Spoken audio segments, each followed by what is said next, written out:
जय हिंद। आज का हमारा टॉपिक है इंटीरियर ऑफ अर्थ, यानी कि अर्थ के इंटीरियर के बारे में इस वीडियो में हम चर्चा करेंगे। हम बाहरी अर्थ को देखते हैं वो कितना अच्छा और कितना सुंदर दिखता है, लेकिन अगर हम बात करें उसके इंटरनल स्ट्रक्चर के बारे में तो इस वीडियो में उसके बारे में हम चर्चा करेंगे कि कौन कौन सी लेयर्स होती हैं पृथ्वी के अंदर, कौन कौन सी मिनरल्स पाए जाते हैं, कौन कौन सी खनिज तत्व पाए जाते हैं, उसकी प्रेजेंस कहाँ कहाँ होती है, उसके बारे में इस वीडियो में हम चर्चा करेंगे। तो चलिए शुरू करते हैं।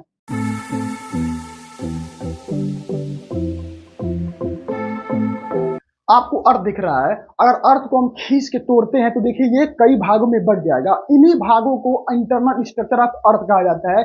यही जो लेयर्स आपको स्क्रीन पे दिख रही हैं, ये इसकी कई सारी लेयर्स हैं। इस लेयर्स के बारे में हम इस वीडियो में पढ़ेंगे।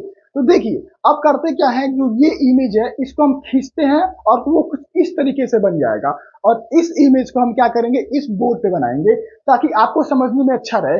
ये जो इमेज आपको दिख रहा है त्रिकोण आकार का, इसको हम यहाँ पे बनाएंगे ताकि आपको समझ में आए। लेकिन आगे बढ़ने से पहले कुछ इंपॉर्टेंट टर्म को समझना सबसे ज्यादा जरूरी है। जैसे अभी हम आने वाले समय में पढ़ेंगे कॉन्टिनेंटल क्रस्ट, ओशनिक क्रस्ट क्या होते हैं। तो देखिए कॉन्टिनेंटल क्रस्ट और ओशनिक क्रस्ट में बेसिक डिफरेंस क्या होता है। तो देखिए जो कॉन्टिनेंटल क्रस्ट होता है वो मोर थिकर देन ओशनिक क्रस्ट। अब देखिए इसका मतलब क्या होता है। कॉन्टिनेंटल क्रस्ट मतलब क्रस्ट का सबसे ऊपर, यानी कि सबसे ऊपरी भाग। कॉन्टिनेंटल मतलब भूखंड, यानी कि ऐसा हिस्सा जो सिर्फ पहाड़, पत्थर या सॉइल से मिलके बने हुए हैं। लेकिन ओशनिक क्रस्ट उसे कहते हैं जो समुद्र के अंदर पानी तो है लेकिन सबसे नीचे अगर जाएंगे वहां कॉन्टिनेंटल क्रस्ट के माध्यम से अगर आप सबसे नीचे जाते हैं तो वहां आपको लैंड पार्ट दिखेगा ही दिखेगा। ऐसा थोड़ी ना है कि आप अगर समुद्र के अंदर गए या पानी के अंदर गए तो हमेशा अंदर वो खत्म ही नहीं होता है, कहीं ना कहीं आपको जाके लैंड पार्ट तो मिलेगा ही। तो यही बेसिक डिफरेंस होता है। कॉन्टिनेंटल क्रस्ट जो होता है वो मोर थिकर देन ओशनिक क्रस्ट होता है। तो देखिए हमने किया क्या, हमारी ये अर्थ थी, इसको हमने खींच के तोड़ा तो वो कुछ ऐसा बना, और उसको जब हमने खींच के तोड़ा दूसरे स्ट्रक्चर में बदला तो वो उसका इमेज कुछ ऐसा बना, और इसी को उठा के मैंने यहाँ पे रख दिया है। अब देखिए समझते हैं। ये सबसे पहले हमारा हो गया ऊपरी हिस्सा क्रस्ट। इतना क्या हो गया, क्रस्ट, इसको बोलते हैं क्रस्ट। देखिए यहां से यहां तक आपका क्रस्ट है, उसके बाद मेंटल, उसके बाद यहां से आपका इतना कोर है। तो मेनली जो अर्थ है वो तीन हिस्सों में बटा हुआ है, क्रस्ट, मेंटल एंड कोर।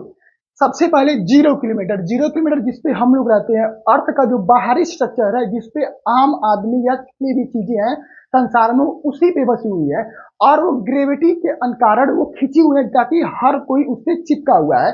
मैं आप हर कोई क्या हुआ, पृथ्वी के ग्रेविटी से खिंचा हुआ है, जिसकी वजह से अगर आप सर्कल में भी देखें तो हर कोई हर जगह पे पृथ्वी के सेंटर की तरफ अट्रैक्ट हो रहा है ताकि वो उस पर चिपका हुआ है। अब देखिए होता क्या है, ये जो सबसे बाहरी स्ट्रक्चर होता है इसको बोलते हैं क्रस्ट, मेंटल कोर। और देखिए अब हम पूछते हैं कि हमारी पृथ्वी पे ये पेड़, पहाड़, जंगल ये सब है कहाँ, तो वो बेसिकली यहीं पे है। ये आपका पेड़ हो गया, ये आपके माउंटेन्स हो गए, जितने भी पहाड़ वगैरह है, यहीं पे आपका घर हो गया। मैं थोड़ा आराम से बनाता हूँ। यही आपका घर होगा, और यहीं पे क्या है हमारा, यहीं पे समुद्र भी है। क्या है, बड़े बड़े महासागर हैं, ओशियंस हैं, सी बॉडीज हैं, वो यहीं पे है। अब देखिए अब हमने अब जो पढ़ा था कॉन्टिनेंटल क्रस्ट और ओशनिक क्रस्ट का, उसका मैटर यहाँ से रिलेट करता है। तो देखिए ये है आपका ओशियन, तो ये क्या है, क्रस्ट पे बसा हुआ है, तो इसीलिए इसको ओशनिक क्रस्ट बोलते हैं। और देखिए ये क्या है, कॉन्टिनेंट यानी कि जो द्वीप है, महाद्वीप जो है वो क्या है, कॉन्टिनेंट पे क्या बसे हुए, क्रस्ट पे बसे हुए हैं। अब जो बात आती है कि ये ओशनिक क्रस्ट मोर थिकर नहीं होती कॉन्टिनेंटल क्रस्ट से, तो जाहिर सी बात है कि ये इतना मोटा है, और ये क्या है, ये सिर्फ इतना मोटा है। तो जाहिर सी बात है आपको इमेज देख के ही समझ में आ रहा होगा कि ये इसका थिकनेस ज्यादा और इसकी थिकनेस कम है। तो हम कंपेयर कर सकते हैं कि जो ओशनिक क्रस्ट होता है वो कम होता है कॉन्टिनेंटल क्रस्ट से, या हम ये बोल सकते हैं जो कॉन्टिनेंटल क्रस्ट होता है वो मोर थिकर देन ओशनिक क्रस्ट होता है। तो ये तो आप तक यहां तक आपने समझ लिया। अब बात आती है इसको और हिस्सों में तोड़ने के लिए। तो देखिए इसको हम और हिस्सों में तोड़ते हैं। तो ये आपका एक इधर से टूट गया, एक दूसरा इधर से टूट गया, एक तीसरा इधर से टूट गया। तो देखिए जो वो एक क्रस्ट ये पूरा था, तो ये हो जाएगा अपर क्रस्ट। क्या हो जाएगा, ये हो जाएगा आपका अपर क्रस्ट, ये होगा आपका लोअर क्रस्ट, ये आपका अपर मेंटल, ये आपका लोअर मेंटल। ये आपका अपर कोर, ये आपका लोअर कोर। देखिए हमने किया क्या, क्रस्ट, मेंटल, कोर, अर्थ को 3 हिस्से में बांटा, फिर इन तीनों में से फिर दो दो हिस्से में बांटा गया, upper core, mantle, upper crust, lower crust, upper mantle, lower mantle, upper core and lower core. अब बात आती है एक सबसे इंपॉर्टेंट टर्म की, लिथोस्फीयर और एस्थिनोस्फीयर के बारे में। तो देखिए अब क्या होता है इसके बारे में हम पढ़ते हैं।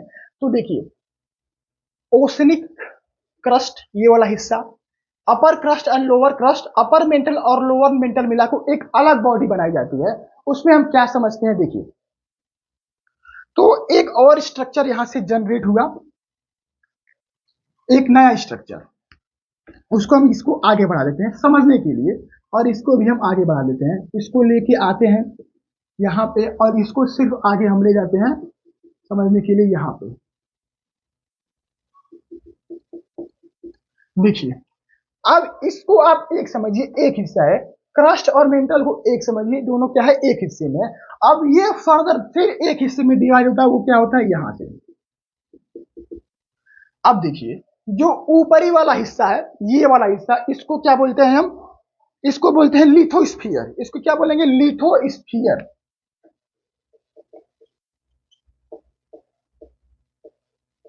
और इस वाले हिस्से को बोलेंगे, इस वाले हिस्से को, जो इसका ये वाला हिस्सा है, ये टोटल हिस्सा, इसको बोलेंगे लिथोस्फीयर, इसको बोलेंगे अस्थिनोस्फीयर।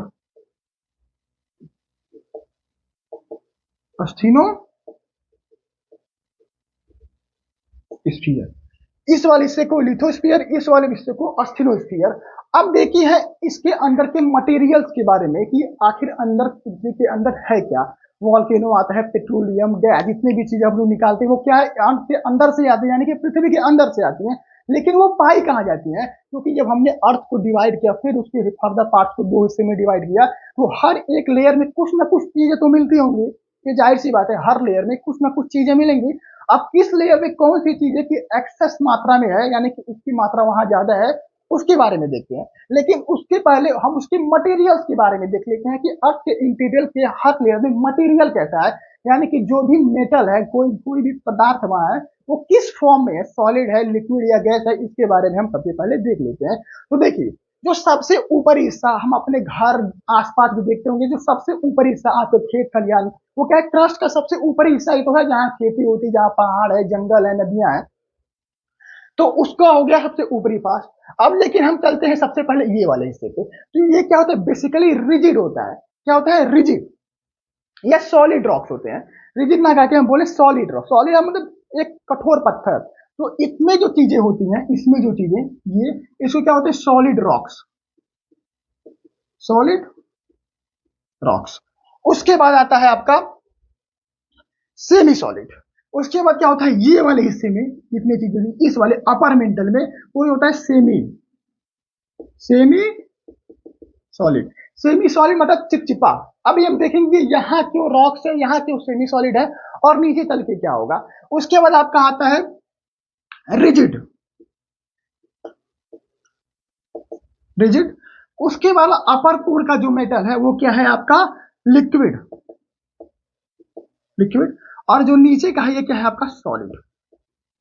अब देखिए अपर क्रस्ट और लोअर क्रस्ट पे जितने भी मटेरियल्स पाए जाते हैं, जितने भी चीजें पाई जाती है, वो सॉलिड रॉक के बारे के फॉर्म में पाए जाते हैं, यानी कि वहां रॉक्स पाए जाते हैं, कठोर पत्थर पाए जाते हैं। उसके थोड़ा और नीचे आएंगे आपको सेमी सॉलिड मटेरियल्स मिलेंगे। उसके नीचे आएंगे आपको रिजिड, यानी कि थोड़ा ठोस मिलेगा। यहाँ सेमी सॉलिड है, यहाँ ठोस है। और अपर कोर के अंदर जाएंगे तो आपको लिक्विड फॉर्म में जितने भी मटेरियल्स होंगे वो बिल्कुल लिक्विड, मतलब पानी की तरह तैरती हुई चीजें मिलेंगी। और उसके लोअर कोर में आप जाएंगे तो आपको क्या मिलेगा, सॉलिड मटेरियल्स मिलेंगे। अब देखिए इसका स्ट्रक्चर, डिस्टेंस देख लेते हैं। ये 0 किलोमीटर जिसके हम और आप बसे हुए हैं, उसके बाद मोस्टली जो थिकनेस होती है क्रस्ट की वो 34 किलोमीटर, यानी 34 किलोमीटर अप्रॉक्स होता है। एक नॉर्मल आंकड़े के बारे में बात करें तो अगर 32 मीटर, यानी कि 32 मीटर अगर हम नीचे जाते हैं, 32 मीटर से नीचे अगर जाते हैं तो 1 डिग्री क्या होता है, टेम्परेचर हमारा बढ़ जाता है। यानी कि 32 मीटर अगर हम नीचे गए तो 1 डिग्री टेम्परेचर बढ़ जाता है। तो देखिए यहाँ पे टेम्परेचर कितना होगा, ये 34 किलोमीटर है। उसके बाद 27 के 2700 किलोमीटर पे टेम्परेचर कितना ज्यादा बढ़ जाता होगा। और जो मैक्सिमम जो कोर का डिस्टेंस बताया गया है, क्रस्ट, अपर क्रस्ट यानी कि कॉन्टिनेंटल क्रस्ट से लेके कोर तक का, लोअर कोर तक का, उसका है 64 किलोमीटर। तो यहाँ पे टेम्परेचर क्या होगा?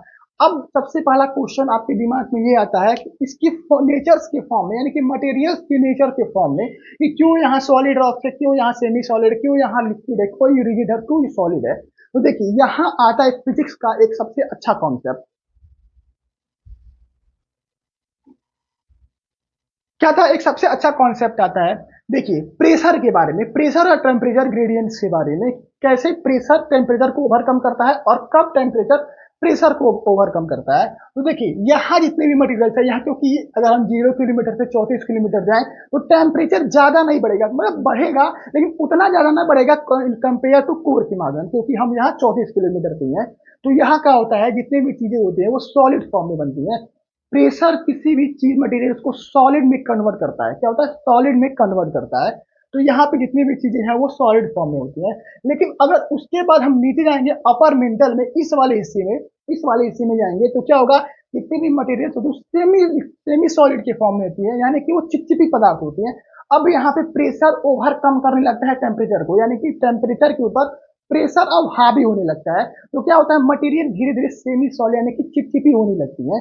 अब और नीचे जाते हैं तो देखते क्या है कि प्रेशर क्या होता है, टेम्परेचर को और दबाने लगता है। क्या होता है? और दबाने लगता है। तो क्या होता है, टेम्परेचर बढ़ता तो है लेकिन प्रेशर और ज्यादा बढ़ जाता है।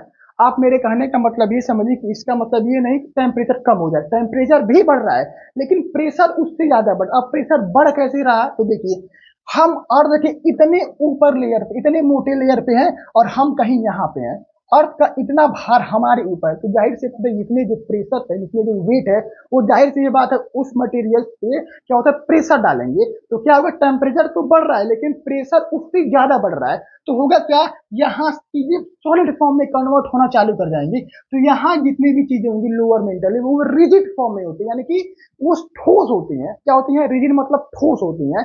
तो देखिए अब क्या होगा, अब हम और नीचे जाते हैं, और नीचे जाएंगे तो टेम्परेचर फिर बढ़ेगा। तो लेकिन यहां पे क्या होगा, टेम्परेचर को ज्यादा क्या कर देगा, प्रेशर झेल नहीं पाएगा, यानी कि यहाँ पे टेम्परेचर प्रेशर से भी ज्यादा है। क्या होगा, यहाँ पे जो टेम्परेचर है वो प्रेशर से भी ज्यादा है, यानी कि यहाँ पे प्रेशर कम है और टेम्परेचर ज्यादा है। तो चीजें क्या होंगी, लिक्विड, क्योंकि टेम्परेचर यानी कि ताप किसी भी चीज को लिक्विड फॉर्म में कन्वर्ट करता है। अब क्या होगा, अगर हम सबसे नीचे जाएंगे यहाँ पे, तो यहाँ का डिस्टेंस 6400 किलोमीटर के अप्रॉक्स है। 32 मीटर नीचे जाने पे 1 डिग्री टेम्परेचर बढ़ता है। तो 6400 किलोमीटर नीचे जाने पे टेम्परेचर कितना ज्यादा बढ़ जाएगा। लेकिन अब ये ऐसा कॉन्सेप्ट आता है प्रेशर का। अभी हमने प्रेशर का कॉन्सेप्ट देखा, अब प्रेशर का कॉन्सेप्ट यहाँ पे भी आता है। अब क्या होगा, इतना मोटा भार, इतना मोटा जो लेयर्स है, अब वो इसके ऊपर क्या होंगे, बैठ जाएंगे। आप अगर ज्यादा ईट ले ले तो क्या होगा, वो सारी ईटों का भार सबसे लास्ट वाली ईट पे पड़ता है। तो कुछ ऐसा ही कंडीशन यहाँ पे भी है।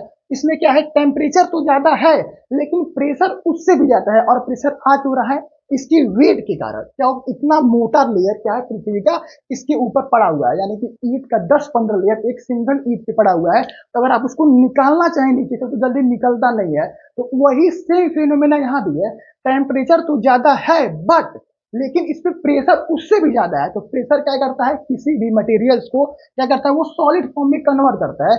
तो इसलिए जो लोअर कोर की जितनी भी मटेरियल्स है वो हमेशा सॉलिड फॉर्म में ही होती है। क्या होता है, सॉलिड फॉर्म में ही होती है।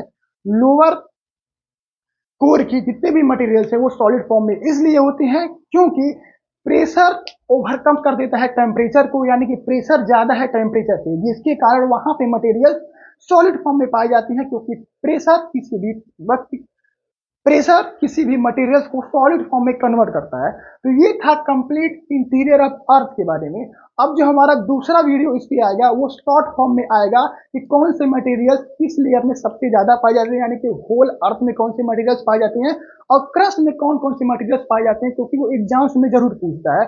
आपको कई सारे ऑप्शन पे दे देगा कि कौन सी चीजें एक्सेस मात्रा में पाई जाती हैं। आई होप आपको वीडियो अच्छा लगा होगा, आपको टॉपिक समझ में आया होगा। अगर आप चाहें स्क्रीनशॉट लेना तो आप ले सकते हैं। अगर